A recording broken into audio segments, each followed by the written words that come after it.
ফ্যাসিবাদের দোষকদের বিরুদ্ধে ইতিমধ্যে আমরা জিরো টলারেন্স ঘোষণা করছি।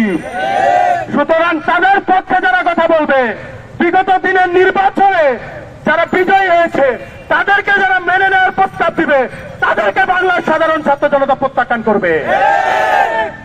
একটি কথাই বলতে চাই, মাননীয় স্বরাষ্ট্রমন্ত্রীকে বলতে চাই, আগামী 24 ঘন্টার মধ্যে এই যে আমার যেই ভাইয়েরা খুন হয়েছে, যারা হত্যার হুমকি পাচ্ছে, যারা হত্যার হুমকি দিচ্ছে, যারা গুমের সাথে জড়িত, যারা খুনের সাথে জড়িত, তাদেরকে চিহ্নিত করে বিচারের মুখোমুখি করাতে না পারলে আপনাদেরকে ওই ক্ষমতার মস্তক থেকে টেনে হিচড়ে ফেলে দিব আমরা ইনশাআল্লাহ। আমরা যদি আগামী 24 ঘন্টার মধ্যে এই স্বরাষ্ট্রমন্ত্রী যদি তাদেরকে চিহ্নিত করতে না পারে, চিহ্নিত করে যদি বিচারের মুখোমুখি করাতে না পারে, তাহলে স্বরাষ্ট্র মন্ত্রণালয় কেরার হুঁশিয়ারি আমরা দিয়ে যাচ্ছি সকলকে।